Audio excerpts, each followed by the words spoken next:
Gue telepon, Pak, saya mau datang ke pabrik. Saya bisa nggak belajar? Pabrik bilang, nggak bisa Pak, maaf, dimatiin. Gue mikir kenapa ya mereka nggak mau ngajarin gue ya. Ternyata ini industri nggak boleh ada yang tahu. Dalam arti mereka nggak mau saling buka. Karena takut dicontek. Ya nggak sih? Lo tau nggak cara gue gimana? Cara gue gini, gue ganti strategi. Gue kumpulin list pabrik, terus pabrik outlet. Ya, itu udah biasa sih. Iya kan gue bilang kan ke teman-teman di Telegram kan, gue bilang lu harus listin supplier supaya kalau misalnya ditanya apa udah ngerti banget soal produk. Nah udah gitu, bentar gue buka nih. Ini gue hari ini ada kiriman, tadi gue udah kiriman 2 kontainer hari ini. Makanya tadi gue buru-buru pas balik ke sini. Bentar ya, itu terbang. Nih, biar teman-teman tahu nih, gue ngerjain yang kayak gimana. Nah, gue kerjain gini. Jadi ini packing setengah kilo biasanya. Nih, gue demi kalian nih, tangan gue hitam nih. Nih, gue ekspor ginian. Eropa ya itu ya. Ini areng loh. Ini areng. Jadi arengnya digiling jadi bubuk, terus diadon lah kayak kue, pakai air, pakai tapioka, dimasukin mesin screw, terus dicetak di mulutnya tuh kotak lah atau apalah kayak gini-gini nih. Nah iya nih, kalau teman-teman tahu ini buat sisa nih. Jadi lanjut cerita, gue ke pabrik-pabrik nih, soalnya gue ke pabrik-pabrik kayak gini-gini. Iya, gue ke pabrik, terus gue bilang, Pak, saya punya pembeli. Saya perwakilan dari pembeli saya di Amerika, Eropa, di mana lah, gue ngarang. Gue ngarang aja. Terus dia bilang, boleh, mampir aja ke pabrik saya. Gue keliling, Son. Ke Jepara, ke Semarang, ke Surabaya, terus gue ke Blora, Tangerang, gue kelilingin semuanya. Setiap gue masuk, gue videoin. Mesinnya kayak gini ya. Soalnya nggak dijual itu mesin bikin. Gue videoin. Terus gue nanya, Pak, saya minta sampel dong. Bayar saya minta. Gue minta sampel-sampel kayak gini nih. Dikasih 2 kilo, 2 kilo. Terus dia ngajarin gue sisa kan. Sisa tuh bagusnya kayak gini, briket. Gue pelajarin tuh semua tuh. Oh, yang A bilang bagus kayak gini. Yang B bilang bagus kayak gini. Yang C bilang kayak gini. Gue pelajarin semuanya. Nah, setelah itu, gue coba di rumah. Gue bakar. Karena ini kan ngetesnya harus dibakar nih. Lo tahu ini jelek atau bagusnya kan harus dibakar. Jadi gue bakar. Ketika gue bakar, oh iya ini bagus, oh iya ini jelek. At the same time, gue bikin proposal untuk investor. Gue tahu nih, mesinnya kayak gini, biayanya berapa, produksinya kapasitas sehari berapa ton, gue bikin presentasi. At the same time juga, gue jualan ke buyer di luar negeri. Nyari, gue lebih dulu parah, gue nyarinya di Facebook, di Google, kayak gitu. Terus, gue bilang ke buyer, gue punya pabrik. Gue bilang ke investor, gue punya buyer. Padahal gue nggak punya dua-duanya. Gue bilang ke buyer gue punya pabrik, ke investor gue bilang gue punya buyer. Terus udah gitu, sebenarnya investor gue nggak percaya, karena kan gue bukan lahir dari keluarga yang kaya, gue nggak punya kenalan orang-orang kaya. Jadi temen bokap ini satu punya uang. Lu tau nggak? Gue approach dia, gue samperin dia itu selama 6 bulan, 1 minggu 1 kali. Dia bilang enggak Julio, saya nggak tertarik, enggak, sampai dia bilang ya udahlah, gue capek lu datang mulu setiap minggu. Bukan karena bisnisnya bagus, karena gue datang mulu, gue udah no choice nih Pak, saya udah nggak ada pilihan Pak, saya pengen Bapak percaya saya. Nah, dia akhirnya invest tuh, awal 1 miliar, dia taruh 1 miliar. Lu tau nggak, susahnya adalah gini, kan gue bikin mesin itu dalam jangka waktu 4 bulan. Yang susah, dalam waktu 4 bulan, gue harus kumpulin bahan baku buat gini, gue harus stok itu minimal 40 ton awal. Gue harus cari buyer, gue harus setting mesin. Itu harus jadi berbarengan, kalau enggak gue ketahuan bohong. Nah, ke buyer yang gue lakukan gini, buyer bilang, saya minta sampel produk dong. Gue kan udah punya sampel gini dari banyak pabrik nih.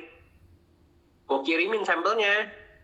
Ini punya saya mister, ini punya saya mister. Dia bilang, wah bagus ya, wah saya suka nih. Terus udah gitu, dia mau visit pabrik. Gue bilang, sabar. Pokoknya gimana, saat itu gue mencoba untuk menahan-nahan dia lah. Karena pabrik gue belum jadi.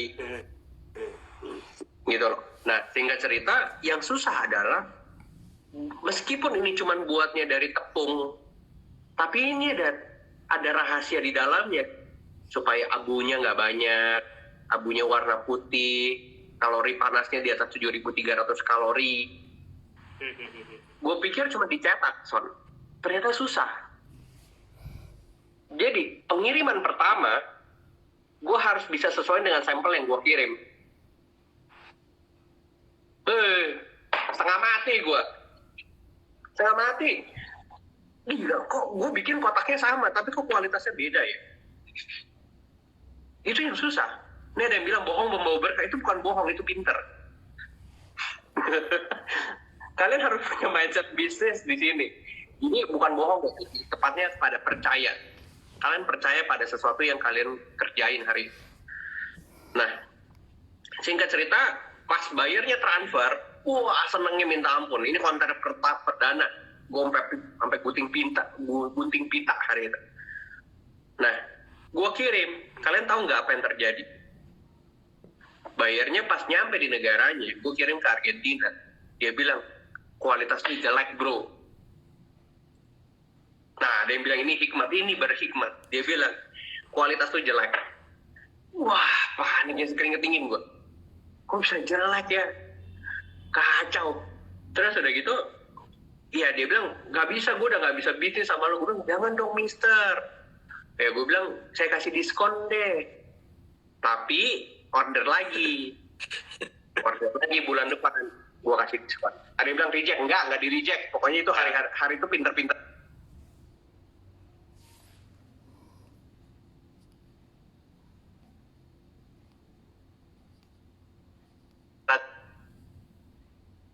Nih si Winston loading. Jadi di kontainer kedua gue bilang, ini kalau jelek saya balikin uang kontainernya Mister ambil. Itu setengah mati gue deg-degan. Terus kalian tahu nggak, di kontainer kedua, bentar nih, masuk lagi. Di kontainer kedua, ternyata kualitasnya bagus banget. Sampai dia bilang, weh, gue mau order lagi. Dia order lagi bulan depan, kontainer ketiga. Sampai singkat cerita nih, Sorry ya. santai. Sampai singkat cerita, ketika dia nggak santai lah. Gue bilang ini gue punya kualitas bagus. Kalian tahu nggak? Di orderan ketiga, dia kasih gue kontrak. Gue mau kontrak sama lo, karena gue lihat lo anak muda, semangat, bla bla bla. Lo tau nggak berapa nilai kontraknya? Waktu gue umur 20 tahun nih. Ini gue, kontraknya masih di rumah gue yang lama. Nilai kontraknya, Son, jualan gini, itu 1,4 juta dolar. Hari itu nilai gue itu hampir 16 miliar. Gue bilang gila. Ini kerja keras membuahkan hasil. 4 bulan gue nggak keluar pabrik, nggak lihat matahari juga. Bener-bener gue ngulik dari situ. Ini kalau misalnya ada kontraknya, gue balik ke rumah langsung, gue kasih lihat kalian. Bukan buat sombong, tapi buat bilang ke kalian bahwa nggak ada yang nggak mungkin. Gue juga orang goblok. Gue juga orang nggak bisa apa-apa. Gue cuma modal, mister nih gue punya gini dan lain sebagainya. Sampai akhirnya gue butuh bahan baku banyak banget. Gue kewalahan nyari bahan baku. Lo tau nggak apa yang terjadi? Gue bilang gini, gue bilang ke bokap, Pi, gue manggilnya kan papi, ini urus nih pabrik. Karena kan you punya pabrik rotan juga udah bangkrut, uruslah ini pabrik. emang lu mau kemana? Gue bilang, gue mau ke Indonesia Timur. Ngapain? Gue nyari bahan baku. Dia bilang, lu beli bahan baku dari pengepul aja. Karena pengepul kan banyak tuh yang ngumpulin areng. Gue bilang nggak bisa, gue harus ke Indonesia Timur. Kenapa? Gue nggak tahu kenapa, tapi gue harus explore sesuatu yang baru. Nah, pertama kali gue pergi ke Ambon. Gue pergi ke Ambon, terus gue cari nih bahan baku. Gue cari bahan baku, wah susah banget lah. Kelapanya itu sejauh mata memandang. Yang produksi areng nggak ada. Kacau. Kelapanya ada, bahan bakunya ada, berlimpah, tapi yang produksi nggak ada. Gue sampai bingung, mereka ini apa ya? Kalau gue di sini mungkin gue kaya kali. Terus udah gitu, lo tau nggak Son? Kelapanya, dia bilang, saya cuma main kopra Pak. Saya nggak main tempurung. Cuma ngambilin dagingnya, lo tau kan Son, kopra? Kayak daging kelapa lah, daging kelapa diambilin, terus diasepin. Nah, Manado banyak Pak. Tahu. Manado banyak, itu buat minyak goreng biasanya. Ya. Gue pergi ke Ambon, gue stay di sana 1 bulan. Terus gue bilang, kayaknya gue harus balik dulu. Nah, gue pesen periket kan, pabrik periket. Singkat cerita, gue bilang gini, gak bisa deh, gue harus balik lagi nih, gue harus cari tempat lain. Gue denger dari di Ambon, dia bilang, Pak, di kampung saya banyak. Dia bilang kayak gitu. Gue bilang nanya, kampungnya di mana? Kampung saya di Tobelo. Gue bilang, Tobelo di mana? Pas gue lihat Google Maps, jauh banget, najis banget, itu mah jauh banget. Gue pikir, wes, gak apa-apa, gue berangkat. Anak muda memang kalah pengalaman, memang gak punya uang, Di Papua. tapi yang umur. Kalau lu gagal, berdiri lagi. Lu jatuh, bangkit lagi, santai aja. Gue terbang lagi, Son. Tobelo itu harus terbang dari Jakarta Ternate. Dari Ternate, itu kan 5 jam terbang.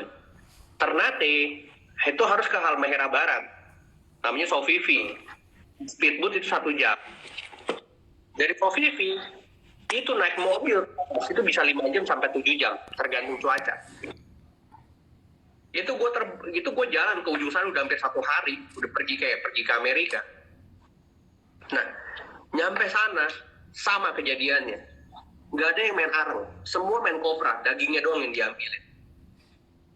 Gue bilang mampus gue. Gue makin kacau nih di sini. Gue udah puyeng, udah habisin duit banyak, nggak ada hasil.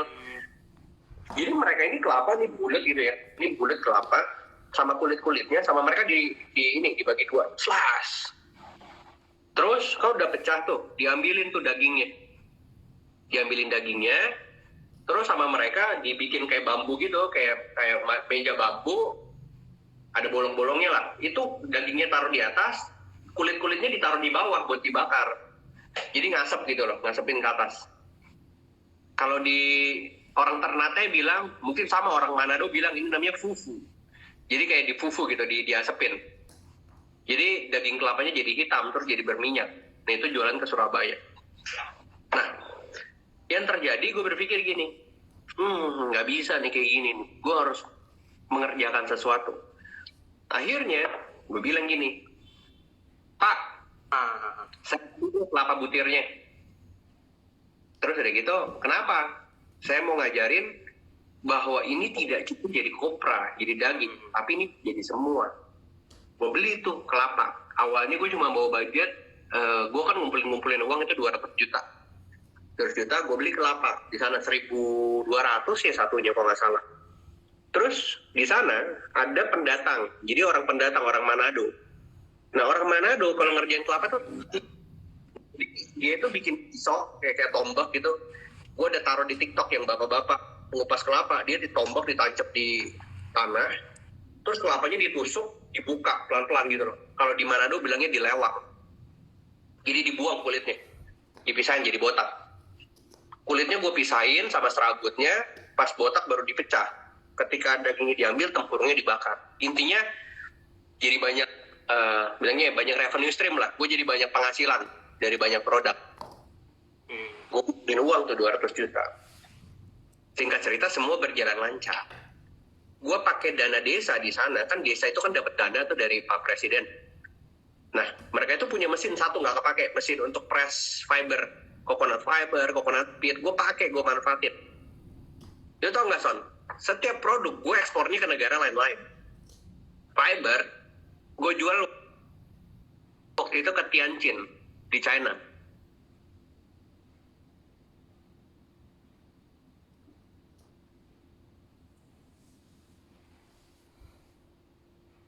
Bentar. Remove dulu. Jadi hari itu gua jualan fiber itu ke China, ke Tianjin, murah sih harganya, waktu itu cuma 2.500 per kilo. Terus gue pikir kan, ini buat apa ini fiber? Ternyata di China itu buat ini manufaktur jok. Jadi kayak jok mobil, terus jok BMW, jok Range Rover, jok Mercy. Nah itu pakai serabut. Kalau kalian tahu itu bukan busa itu. Kalau yang teknologi mahal punya itu udah pasti serabut lah. Ya memang ada campuran busa sedikit, tapi intinya mereka menggunakan serabut itu untuk manufaktur jok. Nah kulit luarnya, kalau kalian tahu kelapa kan ada kulit luarnya. Itu digiling, terus gue ekspor ke Rotterdam. Jadi kulit kelapa yang terluar, gue giling, gue ekspor ke Rotterdam untuk waktu itu apa? Media tanam anggrek sama mawar. Jadi sana tuh kalau kalian tahu kayak pot-pot kecil gitu, itu tanahnya tuh pakai kulit kelapa, namanya kokopit. Singkat cerita gue jalanin semua lah. Nih ya, teman-teman harus tahu nih, ini kesalahan gue ya. Kesalahan gue adalah hari itu gue berasa semua aman. Gue akan jadi anak muda paling sukses. Gue akan masukin ke banyak negara karena hari itu gue punya mimpi. Gue mau punya bisnis internasional. Gue bikin tas ya. Dulu kan gue kuliah di Jogja, bikin kulit. Jadi gue bikin tas kulit gitu. Gue jualan ke Singapura. Pakai uang seadanya. Gue pergi 10 hari di Singapura. Lo tau nggak apa yang terjadi? Gue pengen jualan tas itu di Singapura. Gue punya mimpi brand gue. Namanya dulu Rainer Finch. Rainer Finch. Kalian cari masih ada. Gue punya mimpi untuk bikin brand kayak Louis Vuitton, kayak Hermes. Intinya gue punya bisnis ke luar negeri lah. Nah, udah gitu, ya intinya cuma mimpi. Hari itu gue gak tahu bego atau percaya lah. Hari itu dua, kepercayaan dan kebodohan itu menghantui gue untuk gue berani jalan ke Singapura 10 hari. Terus, lu tahu yang terjadi apa? Gue udah gak punya pilihan, gue bawa ini tas. Terus gue jualan. Kalau yang pernah ke Singapura, gue jualan di Orchard Road. Jadi gue bawa ini tas, terus gue bilang, excuse me auntie, do you want to buy my bag? $30 from Indonesia, bla bla. Nggak ada yang beli, karena dia bilang, ini illegal.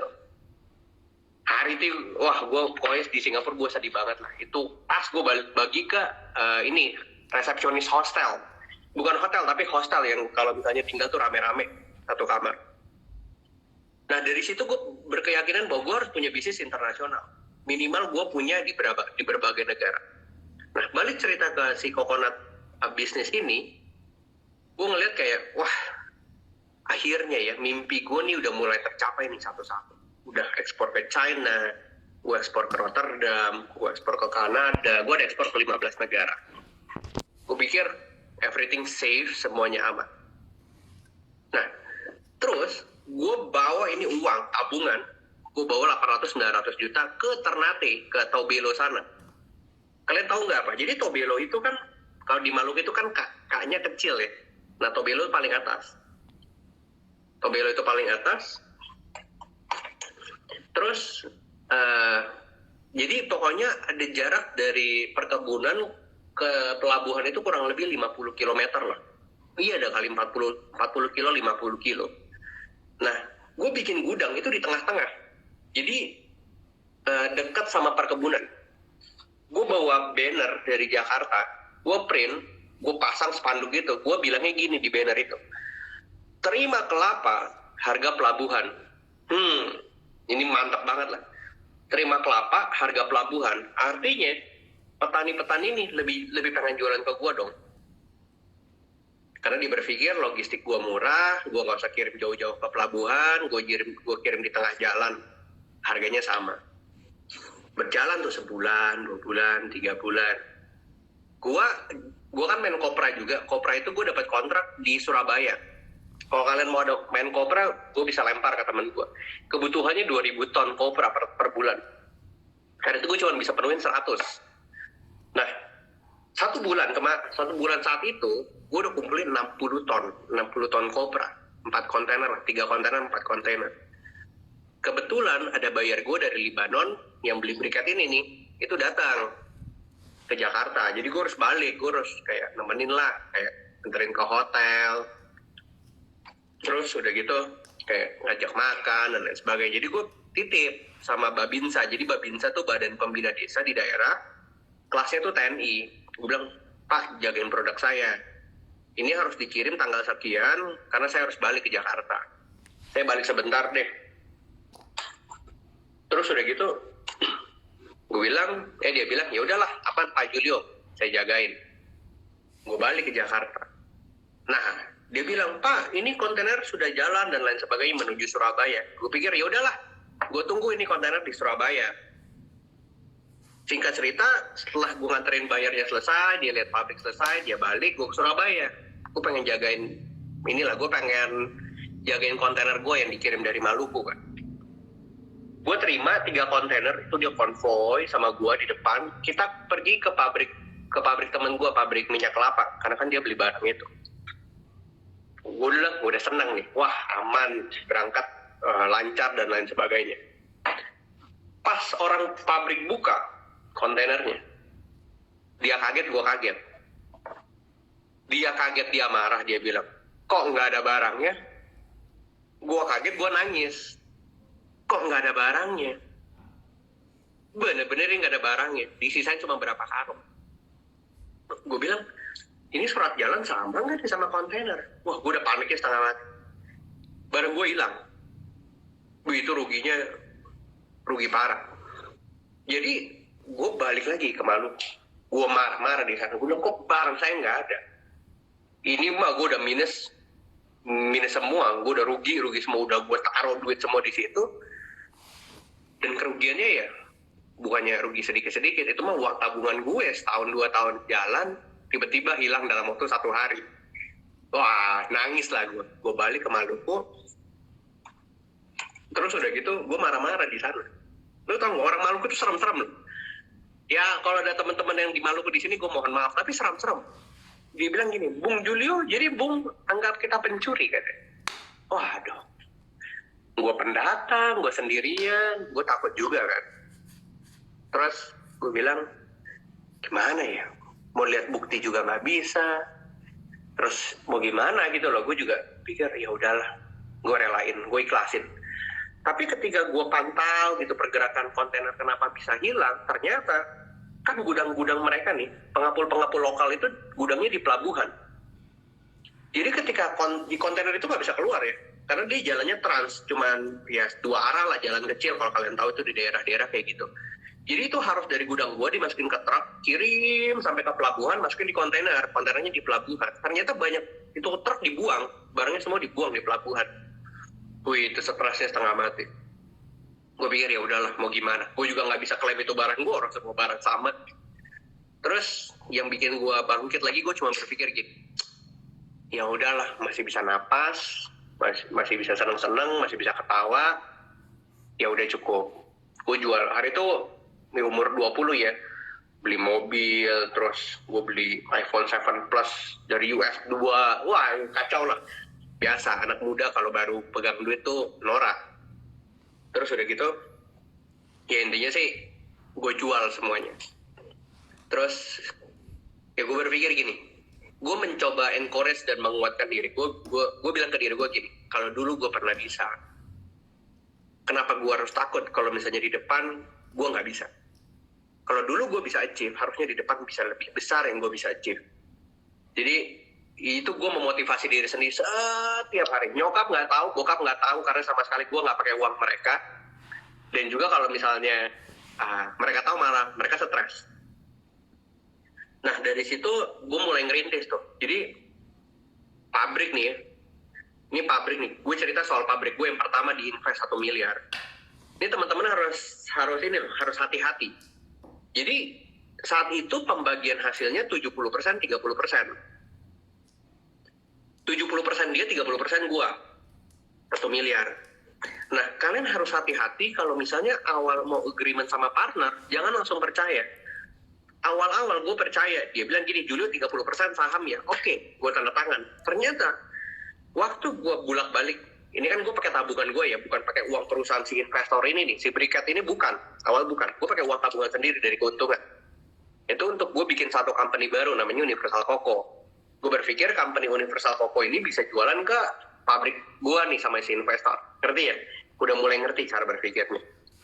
Nah, dia bilang, Julio, kamu jadi nggak fokus katanya di pabrik ini. Gue bilang, orderan tetap jalan, kontrak tetap aktif kok. Gue lagi di Singapura, gue inget banget, gue ditelepon sama investor gue. Dia bilang gini, Julio, kamu kayaknya udah nggak bisa di perusahaan ini lagi. Gue nanya, kenapa? Ya kamu udah nggak serius. Gue bilang, lah, orderan jalan terus kok, saya maintain buyer terus kok. Dia bilang nggak bisa. Besok nanti kita uruslah legalnya dan lain sebagainya. Kalian tahu nggak apa yang terjadi ketika gue balik ke Jakarta? Dia kasih gue surat nih, Dia bilang gini, Julio, kamu itu sahamnya saham kosong. Gue bingung. Maksudnya saham kosong ini apa? Dia bilang gini, kan kamu punya 30% saham nih di perusahaan. Jadi kalau saya setor 1 miliar, berarti kan kamu 30%-nya kamu punya 300 juta ya. Nah, 300 juta ini harus kamu balikin. Dibagi dalam jangka waktu 2 tahun. Tahun pertama 50%. Jadi kamu harus balikin 150 juta di depan. Tahun kedua 150 juta.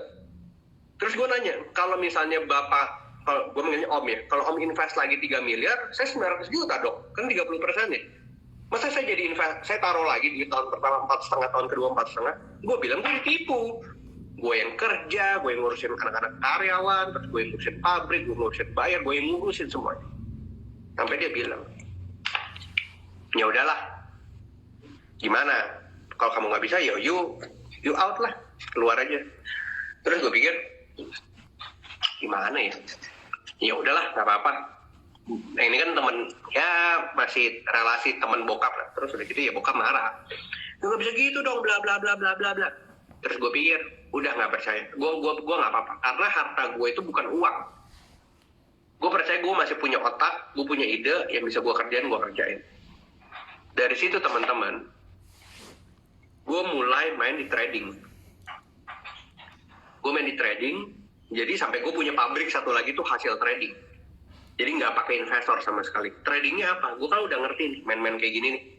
Briket, terus produk-produk kelapa, dan lain sebagainya.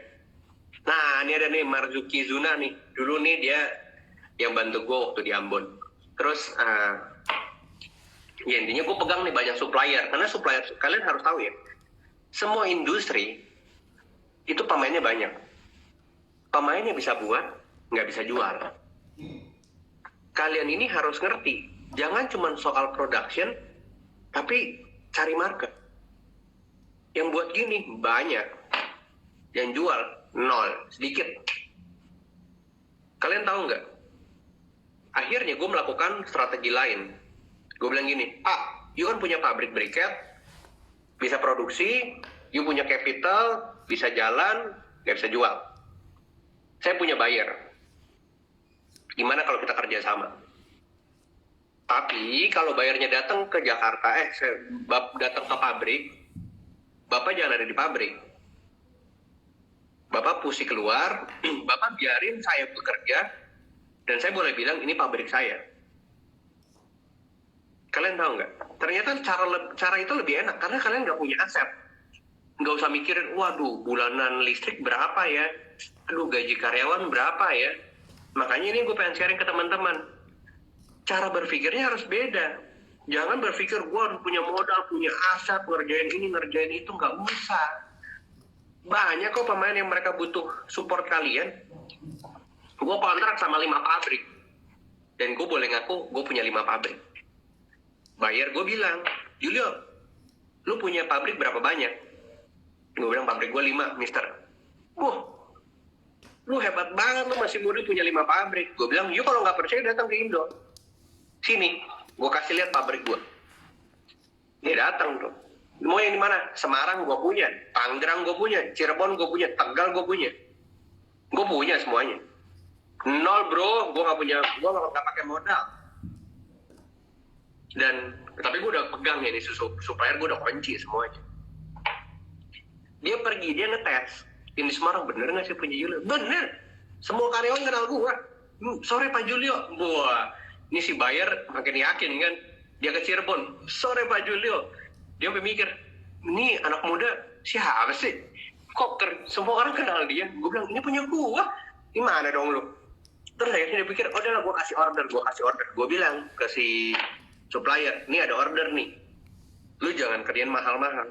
Dan kalian harus ingat, kalian harus expert di satu bidang supaya kalian ngerti harga, production time, kualitas.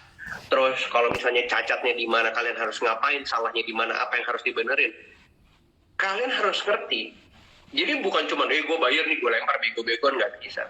Itu broker, itu calo. Ini trading. Beda. Kalian punya satu company di mana cara berpikirnya harus beda, cara berpikirnya harus bisnis. Kayak gitu. Nah, akhirnya jalan sampai akhirnya gue punya pabrik satu. Cuman ya pabriknya ya outsource. Kalau ada order gue hiring orang-orang desa untuk kerja, kalau nggak ada ya wes. Karena kan di TikTok tuh kalian lihat tuh itu pabrik gue. Jadi jalan, itu tapi satu. Kalau misalnya bayarnya nanya, saya mau ekspor, saya mau pabrik, tapi saya nggak mau jauh-jauh. Dari Jakarta kan kalau harus ke Semarang jauh tuh terbang lagi. Kalau misalnya mau yang deket-deket ada nggak ada, saya punya pabrik di Cirebon, naik mobil 3 jam ya saya antar. Kayak gitu-gitu. Jadi ya cara berpikirnya seperti itu teman-teman. Kalian harus ngerti banget dari sisi supply, kualitas, permasalahan apa yang sering terjadi, bla bla bla. Kalian harus ngerti kayak gitu. Nah, dia nanya nih, kalau bayarnya nggak bayar gimana atau kabur? Kalian harus tahu. Jadi di skema pembayaran ekspor itu ada 2. Ada TT, bank transfer, ada namanya letter of credit. Jadi kalau letter of credit gini contohnya, misalnya gue nih, Mr. A gitu ya, dari Amerika. Gue biasa nabung di Standard Chartered. Gue bilang ke Standard Chartered, bro, gue ada deal tuh, satu company di Jakarta namanya Universal Coco Indonesia. Gue pengen bayar dia, gue udah transaksi sama dia $20,000. Nih, gue kasih nih $20,000 nih ke Standard Chartered. Gue kasih 20.000-nya. Standard Chartered misalnya afiliasi dengan Bank Sentral Asia, dengan BCA. BCA bilang, Pak Julio, ini ada buyer nih si Mr. A nih, ada kontrak ya, 20.000 sudah diterima uangnya. Bapak bisa kerjakan. Nah, gue kerjain dong, satu kontainer selesai, gue kirim. Terus udah gitu, gue kirim pakai pelayaran, kan gue dapat surat jalan namanya Bill of Lading, ya surat jalan lah. Terus gue kasih lihat BL itu kayak gimana. BL itu gue bawa nih ke bank. Kenapa gue harus kasih BL? Karena si pembeli kalau nggak ada BL asli yang keluar dari negara gue di Indonesia, dia nggak bisa keluarin kontainer di sana. Jadi dia harus terima asli. Ini sebagai jaminan untuk dia transfer uang. Kalau LC, gue bawa ini dokumen, gue kasih ke BCA. BCA bilang, Standard Chartered, dokumen udah gue terima bro. Terus udah gitu, nanti si BCA baru kasih gue uangnya. Itu LC. Minusnya apa? Minusnya, kalian harus punya modal dulu di depan. Gitu. Nah, kalian harus punya modal di depan untuk kerjain produknya satu kontainer. Itu kan mahal. Jadi cara gue adalah TT. TT adalah bank transfer. Bank transfer bayarnya DP dulu. Biasa kok 30% gue nggak mau terima. Kalau sekarang gue terima. Dulu gue nggak terima. Dia nanya, LC bayar DP dulu ya? Bukan, LC bukan DP. Dia bayar full. Tapi ke bank, ditahan sama si bank. Uangnya di hold bank. Jadi, yuk kamu harus kasih dokumen baru dia kasih uang. Kalau TT, dia DP nih ke kamu, direct transfer bank, langsung kamu pegang uangnya. Kalau dulu 30% saya nggak terima, saya terima 50%. Kenapa? Karena cost saya itu 50%. Jadi anggap aja dia transfer untuk saya kerja modal lah, modal kerja. Nah udah gitu 50% jalan, kan bisa jalan, selesai kan. Biasa kalau kayak yang gue lakuin adalah gue foto itu kontainer. Son, Oh, atau internet lo. ya sinyalnya ini. Aduh. Iya, terus dari gue cerita kalau misalnya bank transfer TT sama LC. Nah kalau TT itu kita udah terima, kontainer udah dikirim kan. Biasanya gini, kalau mereka curang, mereka bilang gini, BL-nya kirim dulu dong, baru nanti saya transfer uangnya. Teman-teman bukan BL-nya kalian kirim, udah pasti nggak ditransfer uangnya. Kalau Titi, dia bayar 50%, dikirim kontainernya aman, keluar tuh bill of lading, tuh surat jalan dari pelayaran, keluar kan. Dia bilang, kirim dulu dong Julio ke negara saya, nanti saya transfer sisanya. Jangan percaya, bohong itu, pasti dia mau nipu. Karena kalau dia udah pegang, dia bisa keluarin kontainer di sana. Kau udah keluarin, dia hilang, ngapain dia bayar? Kalau misalnya cara nagih dia bayar adalah, gue bilang gini, ini dokumen gue udah pegang nih, ya gue fotoin pakai WhatsApp, oh nggak gue email, gue scan, gue udah pegang, bayar sisanya 50% dulu sih. Dia bilang nggak mau, transfer dulu, kirim dulu bialnya. Gue bilang nggak mau, enak aja. Nah banyak kesalahan fatal adalah eksportir pemula itu kirim ininya dulu. Dia berpikir sudah beres bisnis. Bisnis belum beres kalau 50% sisanya belum ditransfer. Gitu, jadi kalian harus hati-hati. Kayak gitu. Nah, ada mau nanya lagi nggak? Bentar ya. Tanya dong, biar seru. Ini gue bener-bener tanpa modal nih. Sorry ya dari tadi. Tantang ya? Iya, jadi intinya bener-bener nih ya Son ya, hari ini kita cerita bahwa ekspor tanpa modal, bener-bener ini ekspor tanpa modal. Makanya memang sebenarnya ekspor ini memang sebenarnya tanpa modal sih, tanpa modal kita ekspor sih. Yang penting kita harus tahu apa, terus kita cari bayar berapa, terus kalau misalnya nggak ke pabrik, ya tadi yang bilang kita bisa cari pabrik untuk kita produksi barang itu gitu. betul, jadi makanya sebenarnya yang kalian harus tahu, kayak contoh ya, ini juga pertanyaan yang sering ditanya ya. Kok kalau mau ekspor, misalnya apa ya? Misalnya contoh rendang. Saya mau rendang Padang gitu ya, bumbu rendang gitu ya. Saya mau ekspor bumbu rendang, gue bilang, susah. Loh, kok susah? Kan semua ada yang beli. Ya susah. Kok lu harus nyesuaiin lidah mereka sama lidah kita? Kita aja kadang-kadang bumbu rendang bisa cocok, bisa enggak. Ya kan? Jadi lebih berfokus kepada bahan-bahan pembuatan bumbunya. Misalnya rempah-rempah, cengkehnya, palanya, cabenya itu. Karena ekspor itu biasa bicara soal komoditas. Gitu. Ini lagi nih Son yang nanya nih Son. Cari market negeri. Nah, ini yang susah nih.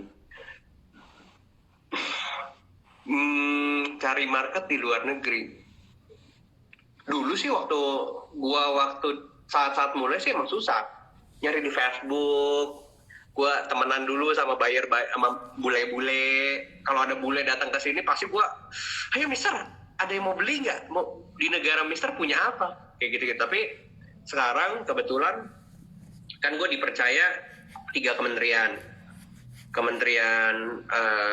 perhubungan, karena kan gue membantu membantu Menhub di sana, Dirjen di sana, terus udah gitu gue bantu Kementerian Desa Tertinggal, sama yang kemarin gue juga bantu Kementerian Perdagangan. Nah, jadi dari perdagangan kita discuss dan lain sebagainya ya, gue bilang ke mereka, you punya data, di-share dong ke UKM-UKM. Mereka nggak mau di-share. Dia bilang takut bayarnya ketipu UKM. Nanti nama Indonesia yang jelek. Nah, gue bilang, lu jagain UKM dong, supaya nggak ketipu bayar. Loh, kok terbalik mikirnya? Ya, Malah lebih jaga orang negatif orang ya. kok lu jadi jaga orang luar? Lu jaga UKM loh. UKM non educated, mereka bukan orang-orang yang kuliah di luar negeri, mereka bukan orang-orang yang lulusan S1, S2, gue aja kagak lulus. Kenapa harus dijagain yang di sana gitu loh, yang pendidikannya udah tinggi, maju. Jagain UKM kita dong. Nah, makanya di situ ya gue ada tukeran akses lah, tapi banyak data mereka yang juga gue nggak pakai. Gue kan ngumpulin tuh data selama 5 tahun. Selama 5 tahun jalan, gue tuh kayak punya komunitas, gue punya komunitas bayar di luar negeri. Kayak misalnya Cengkeh, gue di sana, kayak mereka udah kenal gue banget lah. Makanya nggak heran kan kalau gue share bayar di Telegram tuh banyak yang japri. Dia bilang, kok nih orangnya udah minta foto sama harga aktif. Ini gue kirim aktif. Jadi tenang aja. Makanya daripada kalian ngomongin soal market mah banyak. Justru market lokal yang kadang-kadang susah.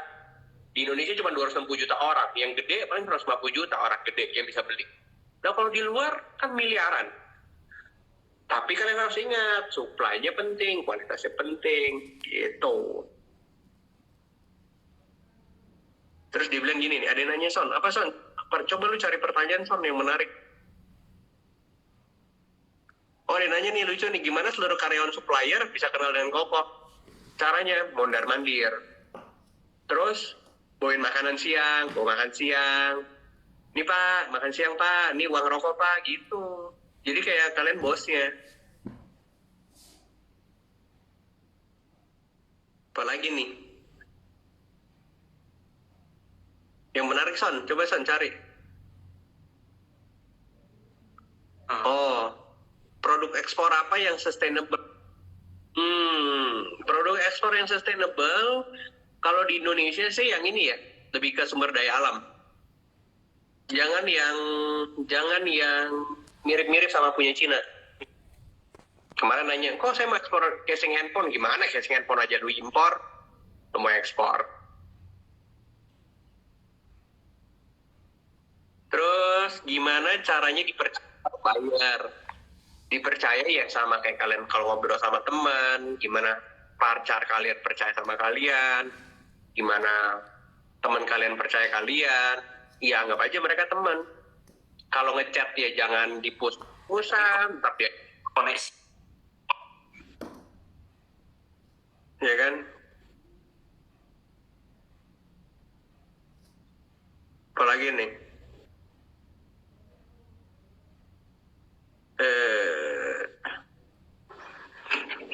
Sinyalnya si Winston berantakan nih.